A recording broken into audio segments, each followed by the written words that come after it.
Hello out there. We're on the air. Welcome back. Happy Friday. I started this thing too early, but we're already too late. Okay, let me get my bearings here a little bit. Good morning. Happy Friday. Happy Easter. I just got to take care of a couple things here. I shouldn't have went live yet, but anyways, we did. We're here. So welcome back to another episode of the Daily Bitcoin Journey. This show is actionable and logical discussion for Bitcoiners and for future Bitcoiners. Good to see some friendly faces in the chat this morning. I wasn't sure anybody would be up on Good Friday, but here we are. Crypto Heathen is here. Jason, good morning. And Jose says, weird, my YouTube glitched and started watching a video from last night that I was watching. Very weird. Ignore that comment. So instead of ignoring that comment, we're actually going to highlight it here for a while, Jose. Just for shits and gigs. So every show, while I get ready, Johnny, good morning. Miguel, look at that. Lots of people in the house today. We're also on zap.stream. You can get there by going to bitcoinjourney.ca/stream, or just go to zap.stream and it'll be on the main page for you.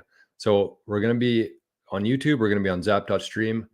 But before we go any further, I'm going to share a little video here to start the show on Friday.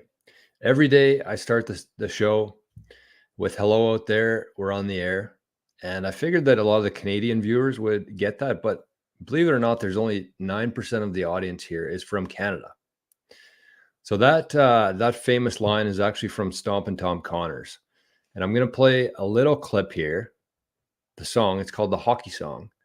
And that's where that originates from. So let me bring this up here. I think you guys will like this. It's pretty, it's a good song. It's a good video. And you can be the judge of that, I guess.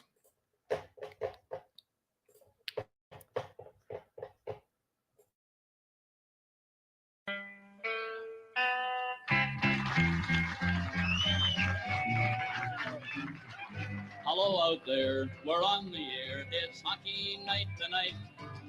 Tension grows, the whistle blows, and the puck goes down the ice. The goalie jumps and the players bump and the fans all go insane. Someone roars, Bobby scores at the good old hockey game. Oh, the good old hockey game is the best game you can name. And the best game you can name is the good old hockey game. Second period, where players dash with skates aflash, the home team trails behind, but they grab the puck and go bursting up, and they're down across the line. They storm the trees like bumblebees, they travel like a burning flame. We see them slide the puck inside, it's a 1-1 hockey game. Oh, the good old hockey game is the best game you can name, and the best game you can name is the good old hockey game. Take me where hockey players face off down the rink, and the Stanley Cup is all filled up for the champs who win the drink. Now the final flick of the hockey stick and the one gigantic scream. The puck is in, the Canadians win the good old hockey game. Oh, the hockey game is the best game you can name, and the best game you can name is the good old hockey game. Oh, the good old hockey game is the best game you can name, and the best game you can name is the good old hockey game. Oh, the good old hockey game is the best game you can name, and the best game you can name is the good old hockey game.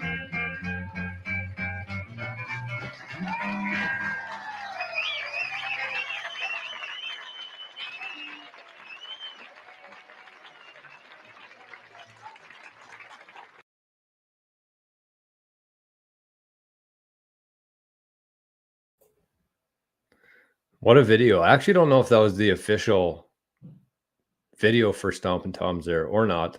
Stompin' Tom Connors. So Stompin' Tom is a Canadian. He's from the East Coast, I believe, PEI. He's got a couple classic songs like the hockey song, Bud the Spud. I'm probably missing a few, but he passed away about 10 years ago now. But he's a Canadian legend. So I want to give a bit of a tribute to him today for no real reason, nothing to do with Easter or anything like that. But just because I figured that, like I said, most people who watch this are from the US and they may not have been familiar with Stompin' Tom. And hello out there. So, hello out there. We're on the air. Let's do this thing. It's Friday. Usually on I don't know. I mean, if you're somebody who works 9 to 5 job, Good Friday, you got the day off. I mean, I'm kind of jealous. I'm not going to lie. But at the same time, when you're kind of doing your own thing, nobody's paying you for holidays. So I usually work holidays. The one thing you miss when you do that kind of stuff is the long weekends. There's no such thing as a long weekend anymore. But that's part of life. And one thing I was kind of thinking this morning is like, there's no chance in hell that I would get up at 6 a.m. on Good Friday to do some accounting work, which is what I was doing 3 years ago. So I can't be too sad about it. I'm glad we're here. Glad everybody's here joining for the show. And happy Friday. I do have some Baileys in the coffee today, which is the goal on Zap.stream. I see Letha's in the chat over there. Happy Friday. So I would encourage you. Yesterday, Zap.stream was absolutely electric. I would say that there's more people and more comments in Zap.stream than there was on YouTube, which is good.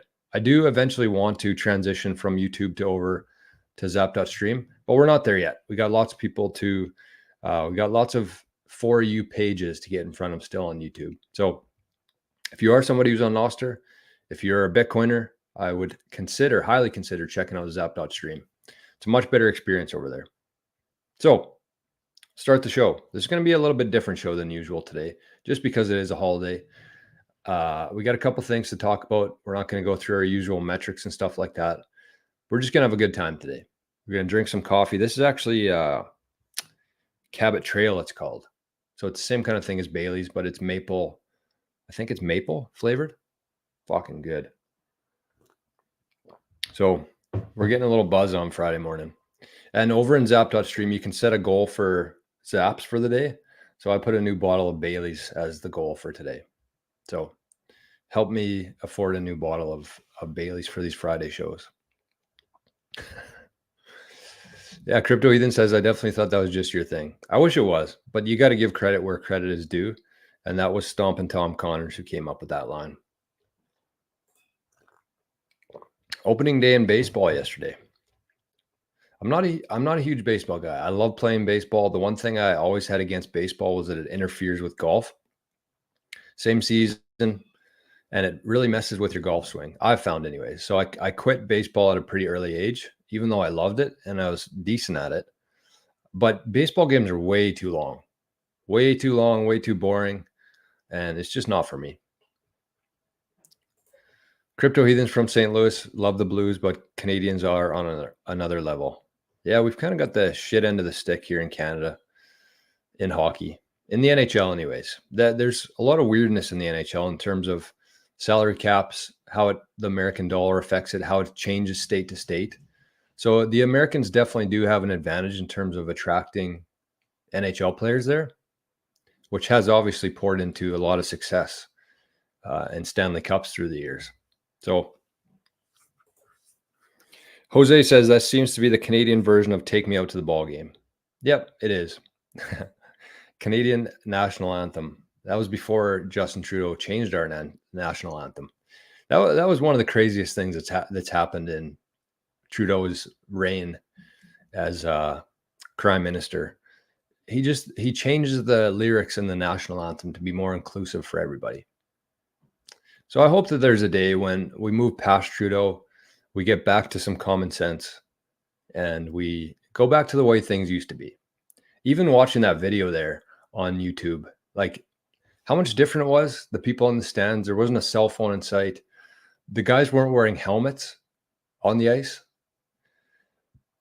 And I don't know. I just think that we've become too much of a cushy society. And I'm not saying that we should be playing hockey without helmets. I think that that's just insanity. But there has to be somewhere in between there from where we are today in terms of living in fucking bubbles versus playing hockey without a helmet on. It's got to be some sort of happy medium there. And that's what I hope we can find eventually here in Canada and around the world. So Daniel is in the zap.stream chat. He says, still can zap, but not comment here. Interesting. Well, the one thing about zap.stream is we have had Kieran, who's the creator of zap.stream. He's been in the chat a couple times now. And it seems like every time we ask for something, he fixes it. So maybe Kieran will watch this, or he's here now and see that Daniel cannot comment on there, but he can zap. So there we go. Cleaning up came here from Nostr. There we go.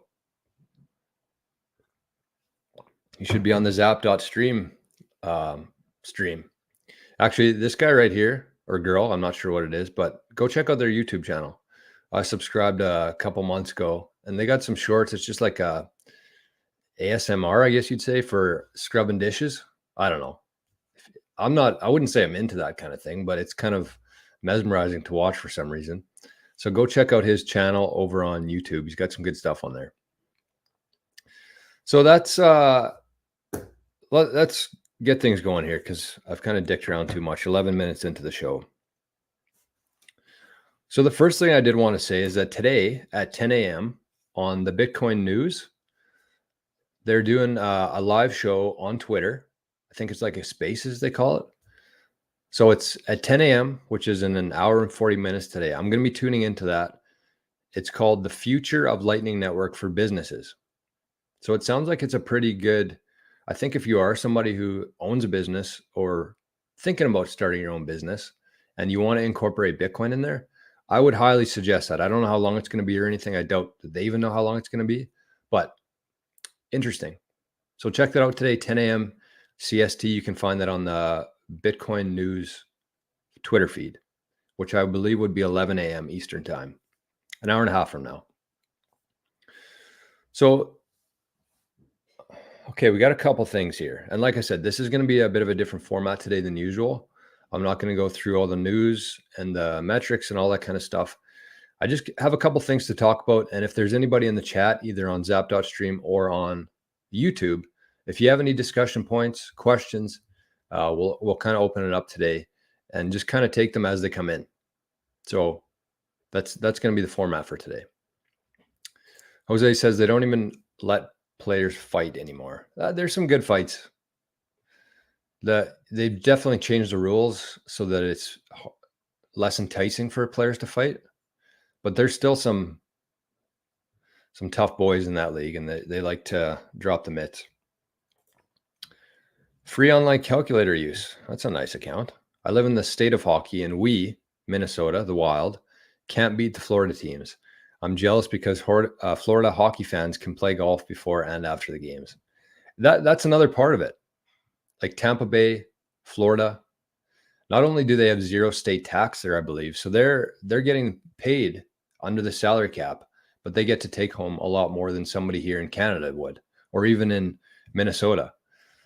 And so not only are they getting better tax breaks, more money into their pockets, but they can play golf all year round there. Like if you had the choice between living in Florida or Winnipeg, making more money in Florida, less money in Winnipeg, it's kind of a no-brainer. So I think that the Canadian teams are at a major disadvantage in terms of the salary cap and the geographical stuff like golfing after the games. Like it'd be a no-brainer for me, or Vegas.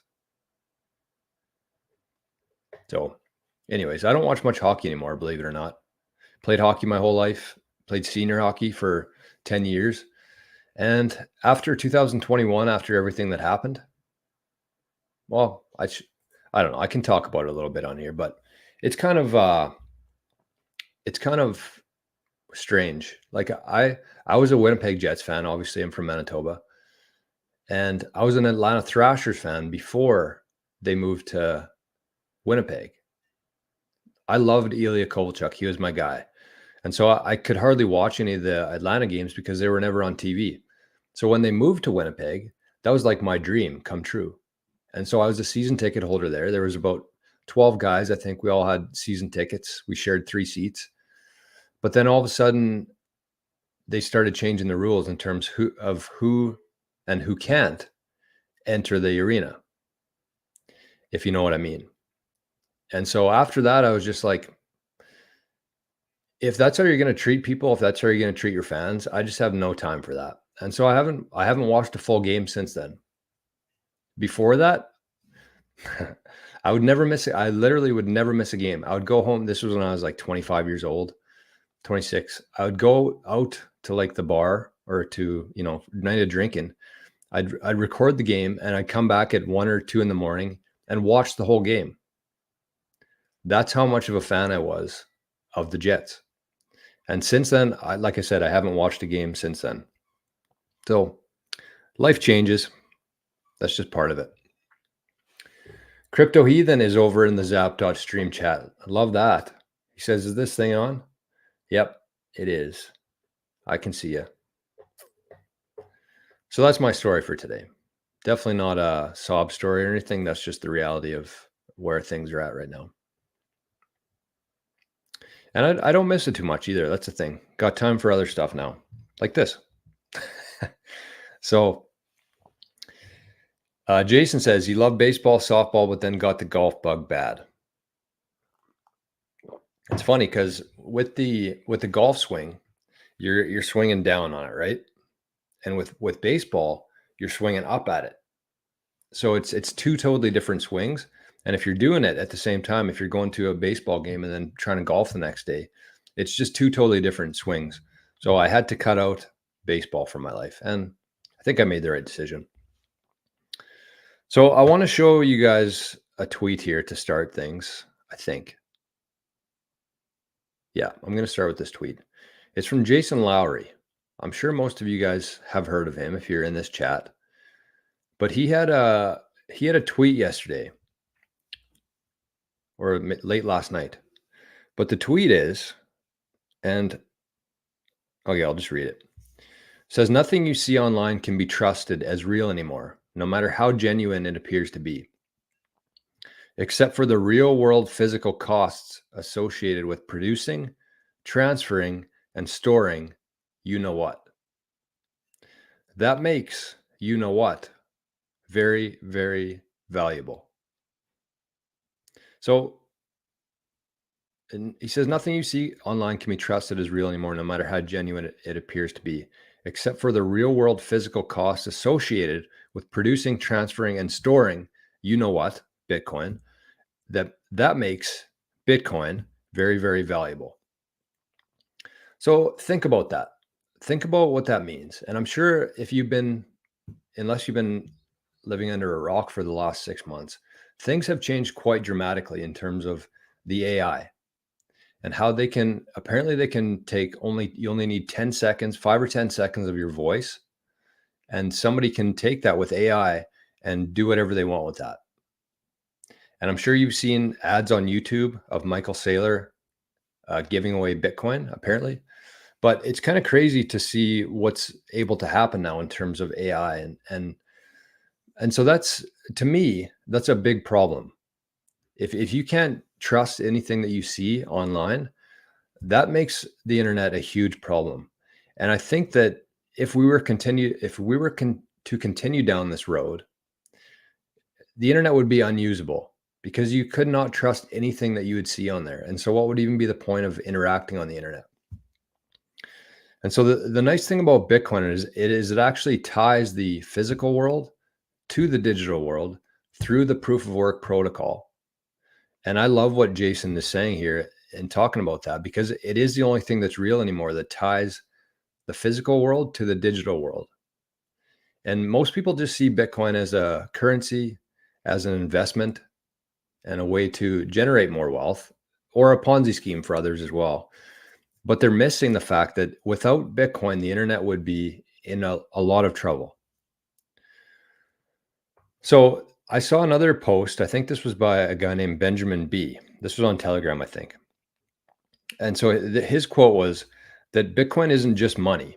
It's a new paradigm of how we understand freedom and quantify the world around us. And I think that that's absolutely correct in a lot of ways. And I think that, now that we have the world opened up, the world is just basically all one economy now. 20 years ago, this wasn't the case. You basically had your own little localized markets, and that's pretty much where you would buy and sell things to. But now we have the ability to do that with the entire world. Whether you have a product or you have a service, Bitcoin is going to allow the whole world to be connected. And because there is a lack of trust there with a lot of people, Bitcoin is the beacon there, the beacon of trust. Because you don't need to trust anybody. You have Bitcoin to verify that. And so that was one of the main things that when I was early on in my Bitcoin career, I watched a guy, he was the CEO, I think, or he was the CEO, and then he was on the board as an advisor for Core Scientific. I forget his name, but he did a long interview with Peter from What Bitcoin Did. And he was talking about the accounting aspect of it. And so I'm sure a lot of people are going to get bored with this, what I'm about to say here. But he talked about how we've kind of moved from single entry accounting, where back in the day, you'd have 10 sheep and you'd write a tally on a rock and let the sun bake that into the rock. And then as you sold them or did something with the sheep, you'd cross that off. So that was like the single entry accounting. And then as we progressed, we moved on to double entry accounting, which is still what we're using today. This was hundreds of years ago when double entry accounting came into the picture. And so with that, there's a debit and a credit. And so as an accountant, I understand the debits and credits. I think that most people do. But you still, if you think about the double entry accounting, you still have to have some other third party to verify that those records are accurate, because it's up to me to account for it, the debits and the credits. But you have to have a third party like an auditor actually verify those figures, right? So with Bitcoin, it's the same kind of thing. It's actually, he called it triple entry accounting. And so you still have the same debits and credits, but now every 10 minutes, the Bitcoin blockchain audits itself. And the reason it does that, or how it does that, is because every time that there's a new block that's mined, that gets broadcast out to every single person on Earth who's running a Bitcoin node. And so it's verifying itself. It doesn't require an auditor to make sure that it's right. It's using the whole Bitcoin network to verify that it's right. And I think that once people kind of clue into that and see it differently through that lens, I think that it's going to change a lot of people's perspective, because this is not just a currency that we're going to be using and a fancy thing that's just going to go up over time. This is something that's going to change the way we do everything. And he said it's a new paradigm of how we understand freedom, in terms of not having to rely on a third party to verify, or in a lot of cases that's never been verified before, like the Federal Reserve, who's been in operations for 120 years and never been audited. So it gives a freedom in a sense that we don't have to rely on anybody else for the trust. We can verify it ourselves and quantify the world around us. So with this world economy, that means we're transacting back and forth. And if you didn't have a currency that is verifiable and transparent like Bitcoin, none of that would be able to happen. And for the last 10 years of the internet, that's gradually gotten worse over time in terms of scams, in terms of chargebacks. You can never really trust the other person on the other end of that transaction before Bitcoin. And so Bitcoin, I think, is a brand new paradigm. It's going to change the way we do everything in life. And even think about history. If we can find a way to put history on the blockchain, instead of allowing buildings to be burned and getting rid of that history, think about what kind of impact that's going to have. If you can put it on the blockchain and that gets broadcast out to every single person running a Bitcoin node, that changes the whole dynamic of how we look back and ahead in terms of the future. So there we go. Look at this. We got Gazoo in the Zap.stream. Zap 2.1 thousand sats for a sip of Bailey's. Appreciate that, my friend. Cheers. Cheers to you. Yes, that's the guy, Darren Feinstein. Great interview. If you have some time today on Good Friday, check out the Darren Feinstein episode on what Bitcoin did. And he goes into a little bit more depth than I did in terms of the accounting stuff, but I didn't want to bore everybody on Good Friday in the morning. So check that out though. And I think that that it is a totally different way to look at Bitcoin, more than just a currency. So Jason says, Mark Moss talked about this, how AI will allow anybody to create content and push content, making the internet almost unusable. Agree. And there's things being built right now in terms of one of the cooler things, and that I've come across anyways, is it's a company called, what was it? I was using them for streaming for a while. Anyways, basically what they do is they have you download an app, and people actually have to pay. Let's say 50 sats is your requirement. If somebody wants to call you, they have to pay 50 sats for that. And so obviously you can have certain contacts within that app where you can say, like, anybody who's a contact, they can call for free. Like if your mom wants to call you, you're not going to charge her 50 sats to do it. But if it gets rid of the spam, and so with AI, they'll be able to eventually push as much as they want to you and just overwhelm you with everything. We're kind of there almost right now. It's gradually happened, but it's only going to get worse. And so what's that called? I wonder if I have the app on my phone. No, I don't. I deleted it. Oh, I forget what it is. Anyways, that's the whole point of that, is that it's going to reduce the spam, because we now have the ability to do that. Before, the old system was not capable of that, of handling a 1 or 2 cent charge to call somebody. And so it just never happened. But with Lightning, with micropayments, you can do that. And so imagine that, a world where you have your contact list, and if somebody actually wants to call you, they have to pay 50 sats, or text you 50 sats. So what does that do in a world where we live on a Bitcoin standard, and there's, that's what we're dealing with? That eliminates all the spam, because they're not going to be paying AI bots to send out 1,000 messages to people if they have to pay 50 sats every time they do it. Does that make sense? It gets rid of that. It stops that from happening. And it'll probably be the same with emails. If you want to set up your email where somebody has to pay, let's say 10 sats to get through to you, that eliminates all the spam out there. And because you cannot just create or print Bitcoin, it's scarce. And so people aren't going to be able to just buy as much Bitcoin as possible. There's only so much of it. And if it turns into what we think it's going to turn into, that's going to be very valuable for people. And so kind of how I see this next decade going is that there are going to be people who, like us, who take advantage of these tools, and we use these tools, these freedom tools, and integrate our lives with Nostr and with Bitcoin. And we're going to live in a much freer world. The people who are late to Bitcoin are not only going to miss out on the increase in purchasing power over time, but they're going to be trapped in that AI dystopia of just absolute bullshit on the internet. So there's a lot of benefits, I think, to being in Bitcoin at this stage, and that's just one example of it. So that's what I wanted to talk about in terms of that. Let's check on Zap.stream here quickly. Shell is over there. I love that. I saw Shell was on YouTube yesterday, and I see him in Zap.stream this morning. Says, good morning, bro.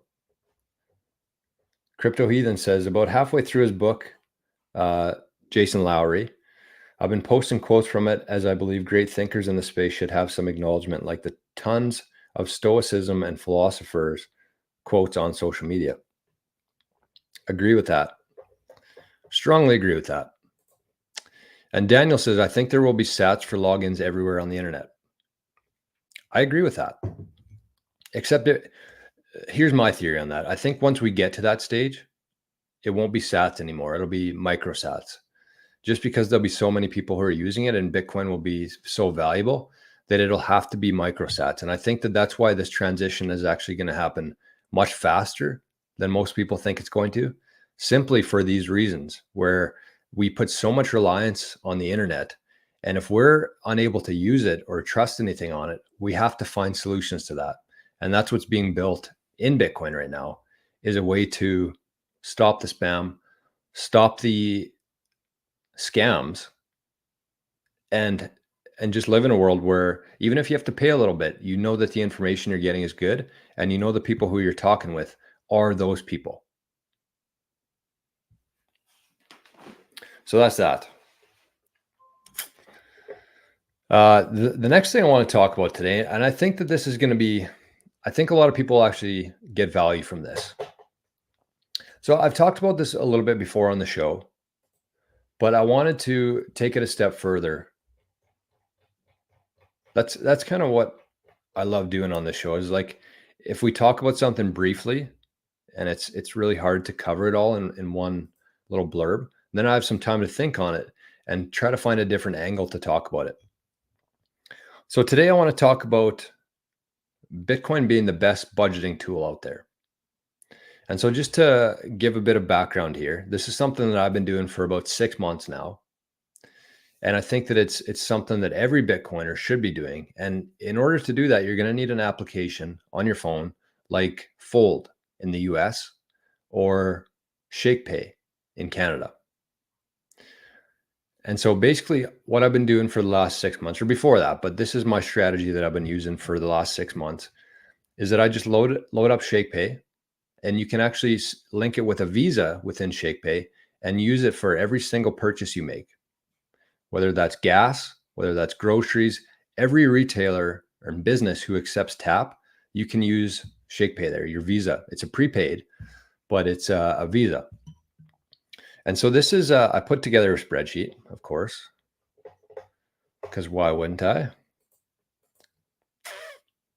But I want to show the difference here in terms of real numbers.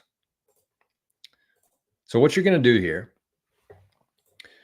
is you're going to look at your, and this is going to make people uncomfortable, but you're going to look at your expenses for every month. Not your mortgage, not your property taxes, not your insurance, but your food costs, your drink costs, your entertainment, everything that you usually tap your phone for. Your local butcher, whatever it is. But look at your costs and go through it and find an average for the last year, or even the last couple of months. This is going to be the hardest part for people to do. It's uncomfortable, takes a little bit of time. But if you do this, I think you're going to be much better off going forward here. So kind of the concept with this is that Jeff Booth talks about how everything is going to get cheaper if you're holding Bitcoin.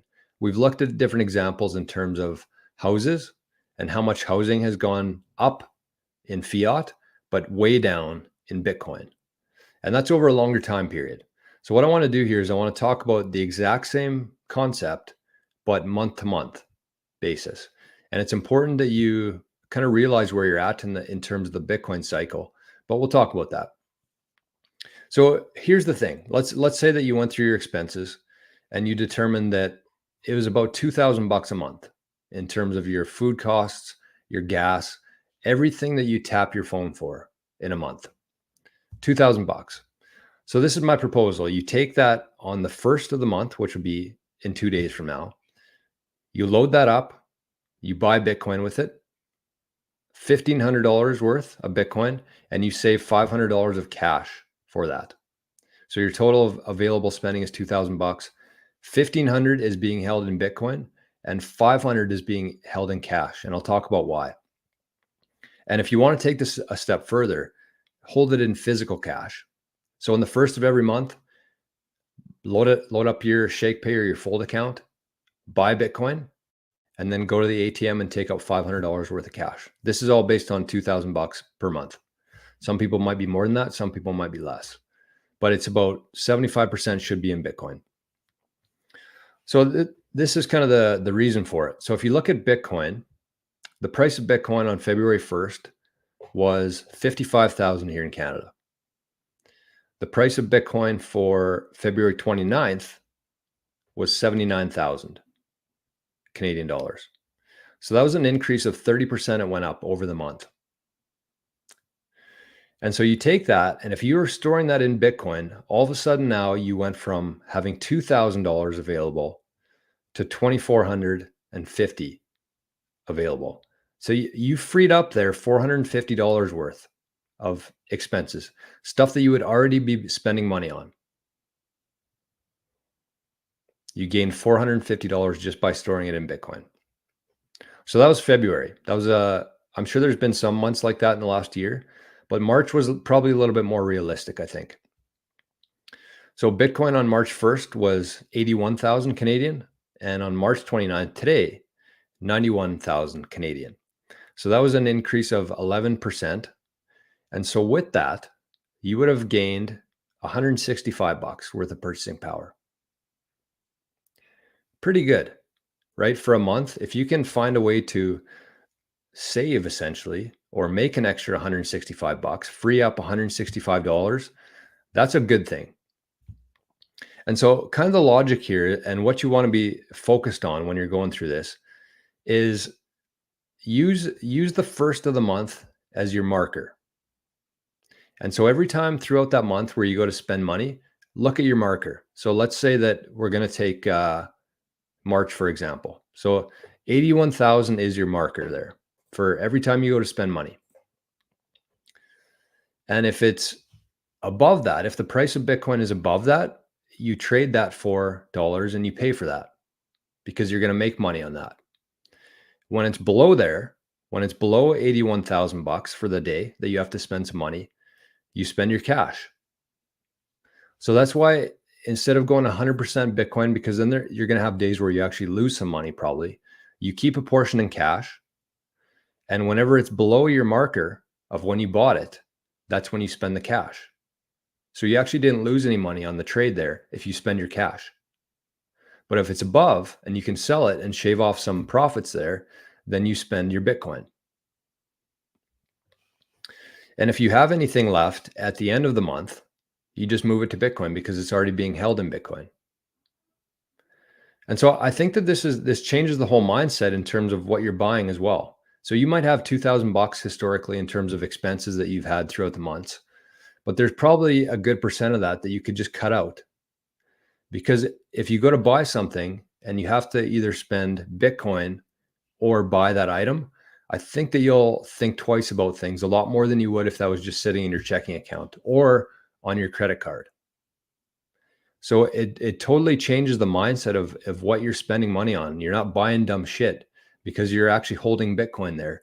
And you have to consider the trade-off there between what you want versus holding Bitcoin. And I think that historically anyways,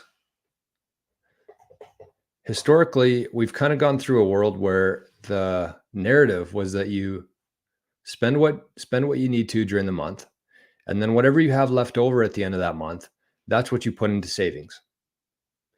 And I'd say the percentage of people who actually do that every month is probably less than 5% of the people. Because our money's worth nothing. That's why we have that mentality now. Our money's not worth anything. It's not going to be worth more in a month in terms of fiat than it was. So let's just get rid of it instead. But with this, it totally flips that on its head. You buy the Bitcoin at the start of the month. You're more careful with what you're spending it on. And then you don't have to go through the trouble of buying it or saving it at the end of the month. You're already holding that Bitcoin. So that's kind of what I wanted to propose to people in terms of budgeting and making your life much cheaper than it is today. Because if you're in Canada or pretty much anywhere on earth right now, I'm sure you've noticed how expensive everything is. And I think that this is the easiest way by far to kind of combat that inflation. So here's what I would say on it as well. I want people, if you're watching the show, either live or later, I just want you to try this. So download ShakePay if you're in Canada. You can use, I might not have a link in the description anymore, but reach out to me. I'll give you my referral link so you can unlock a few features within the app. But that's not the point. It's like $5 now for the referral. So that's not my end goal here. But if you need a referral link, just reach out 88sats@proton.me. But get set up on there. Start buying things with your ShakePay. And the second part of that is every purchase that you make, you actually earn sats. So instead of like airline miles or Visa points, you actually earn Bitcoin. 1% of every purchase you make, you get back in Bitcoin. And so that just kind of resides there in your ShakePay, and you can actually use that to buy things as well, making your life even more cheaper. But I want you to try this for a year.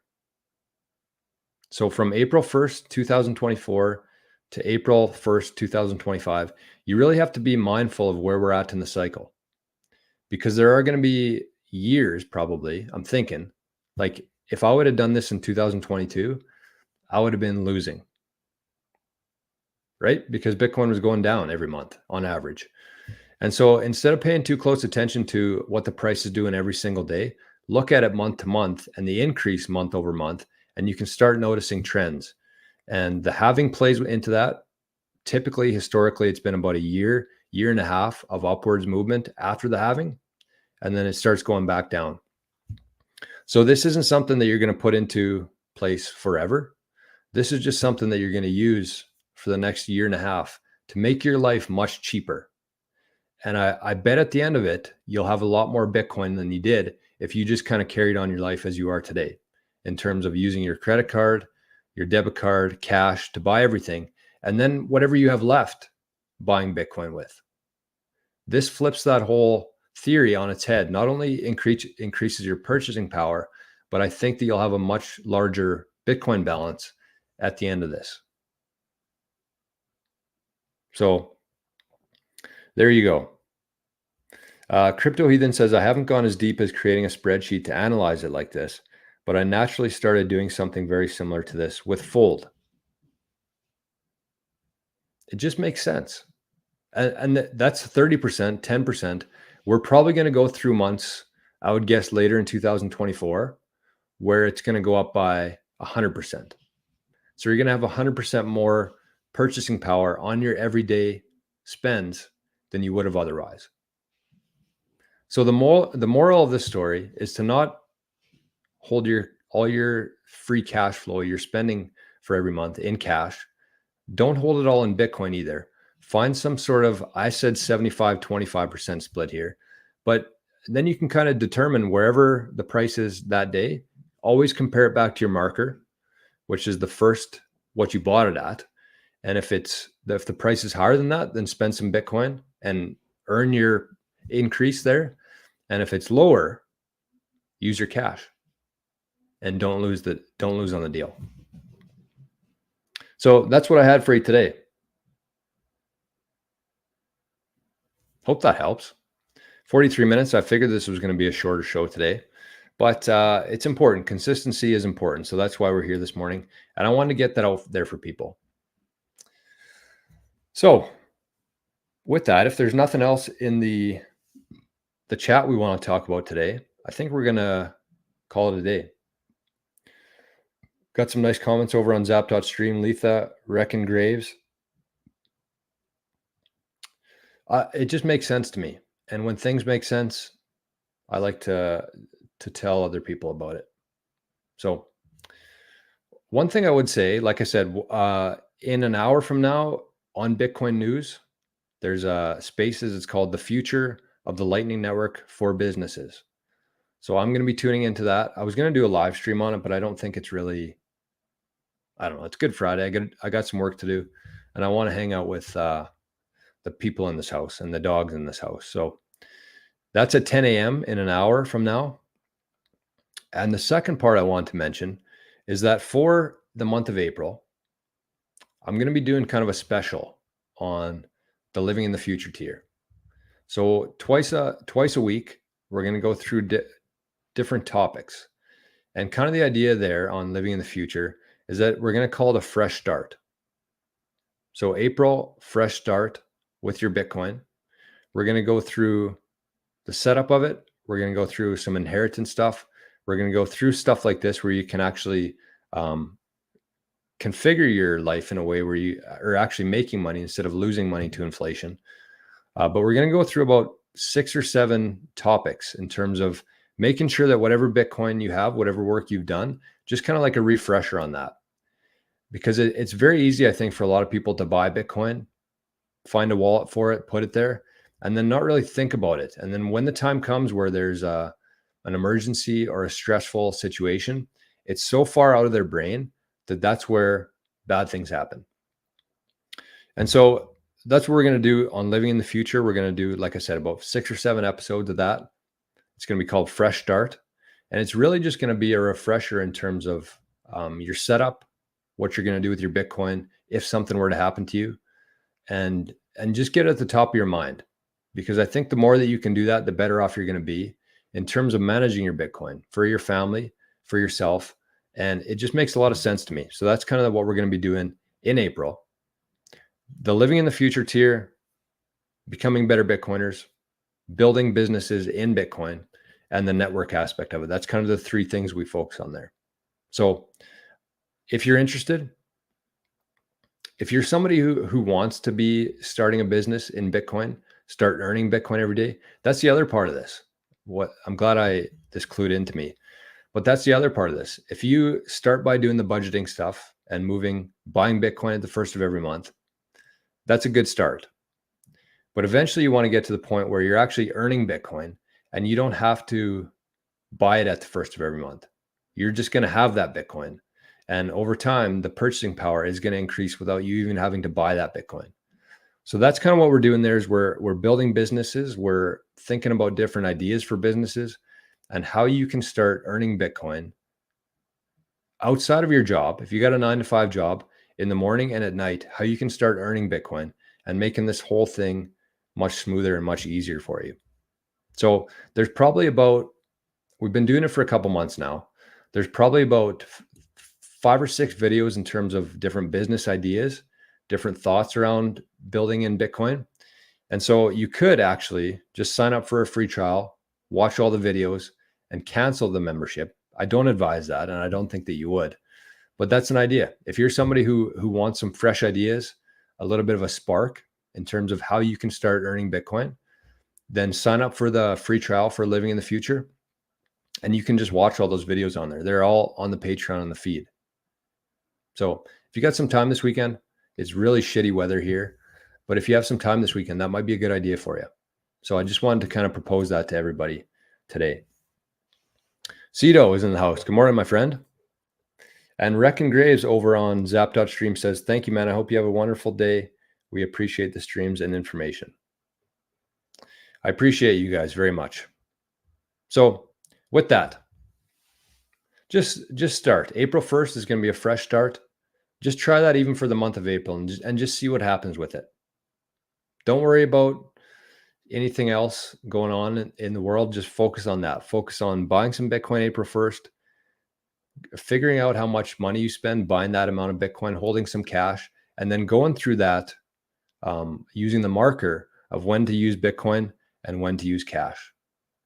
And you can measure it if you want to, but I think that you'll have a pretty good idea at the end of April of how much money you saved and how much your purchasing power increased.